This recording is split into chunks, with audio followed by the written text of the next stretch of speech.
नमस्कार। आज हम इतिहास के एक ऐसे सफर की बात करेंगे जिसने दुनिया का नक्शा हमेशा हमेशा के लिए बदल कर रख दिया। ये शब्द है वास्को दा गामा के। तो चलिए इसी शख्स की कहानी में उतरते हैं। एक ऐसा इंसान जिसकी मसालों की भूख ने दुनिया को एक नया रास्ता दिखा दिया।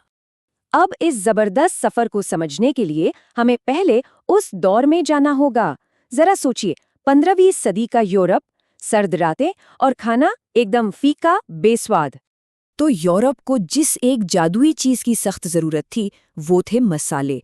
पर एक बहुत बड़ी प्रॉब्लम थी। जमीन के जो रास्ते थे उन पर अरब व्यापारियों का कब्जा था और वो इन मसालों को सचमुच सोने के भाव बेचते थे।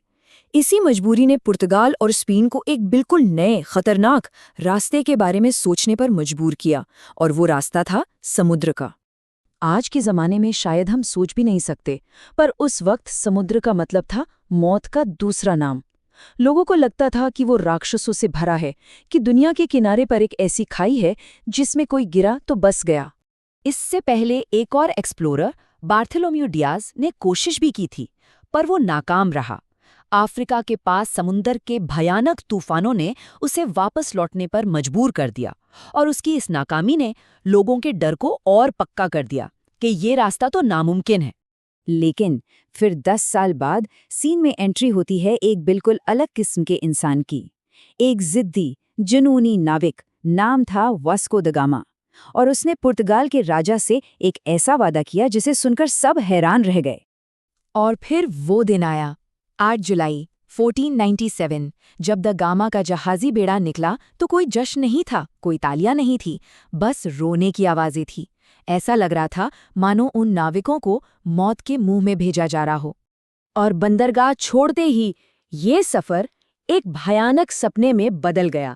10-10 मंजिला ऊंची लहरें, स्कर्वी जैसी बीमारी जिसमें मसूड़ों से खून आता था, दांत सड़कर गिर जाते थे। जहाज का निचला हिस्सा एक तैरता हुआ अस्पताल और मुर्दा घर बन चुका था। हालात इतने बिगड़े कि क्रू ने बगावत कर दी। तब द गामा ने एक ऐसा कदम उठाया जो कोई सोच भी नहीं सकता। उसने जहाज पर मौजूद दिशा बताने वाले सारे औजार सब उठाकर समंदर में फेंक दिए और ऐलान कर दिया, अब वापसी का कोई रास्ता नहीं है। और उसका ये पागलपन भरा फैसला काम कर गया। उसके जुनून ने उन्हें उस जगह से भी आगे धकेल दिया जहां डियाज हार गया था। कुदरत से एक लंबी, थका देने वाली जंग के बाद आखिरकार वो हिंद महासागर में दाखिल हुए और उस तूफानी जगह का नाम बदलकर रख दिया केप ऑफ गुड होप, यानी उम्मीद की एक नई किरण। फिर उन्हें एक लोकल गाइड मिला और उसकी मदद से महीनों बाद क्रू को हवा में वो खुशबू आई जिसका वो सपना देख रहे थे, चंदन, इलायची, काली मिर्च। और फिर 20 मई 1498 को उन्होंने जमीन देखी। वो कालीकट पहुंचे थे, भारत के पश्चिमी तट पर एक शानदार अमीर शहर जो उनकी सोच से कहीं ज्यादा मॉडर्न था। उन्हें एहसास हुआ कि वो जिसे खोजने आए थे वो कोई पिछड़ी जगह नहीं, बल्कि पहले से ही एक ग्लोबल सुपर पावर थी। वहां के राजा जमोरिन से उनकी मुलाकात एक कल्चरल शॉक जैसी थी। एक तरफ सोने और जवाहरात से लदे राजा और दूसरी तरफ द गामा के तोहफे, सस्ती ऊनी टोपियां, पीतल के कुछ बर्तन। कहते हैं राजा के दरबारी ये देखकर हंसने लगे थे कि ऐसी चीजें तो उनके नौकर भी इस्तेमाल नहीं करते।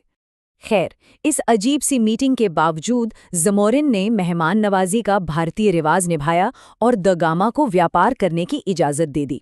और द गामा ने अपने जहाज़ों को मसालों से ठूस ठूस कर भर लिया।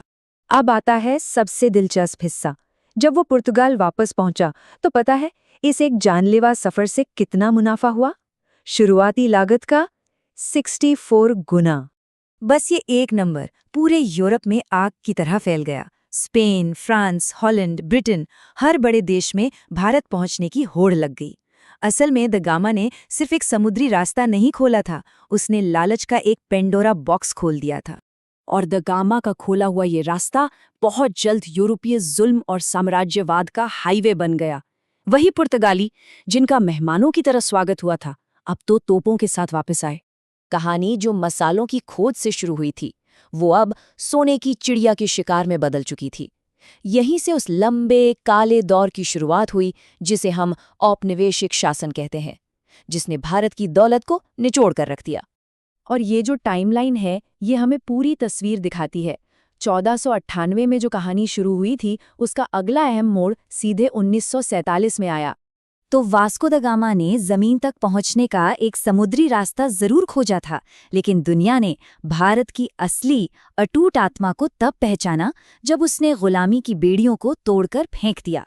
ये कहानी हमें एक आखिरी सवाल पर लाके छोड़ती है कि कैसे सिर्फ मसालों के लिए शुरू हुआ एक सफ़र सदियों के इतिहास को पलट सकता है, और ये भी कि सोने की चिड़िया को कुछ वक्त के लिए कैद तो किया जा सकता है, पर उसकी उड़ान को हमेशा के लिए नहीं रोका जा सकता।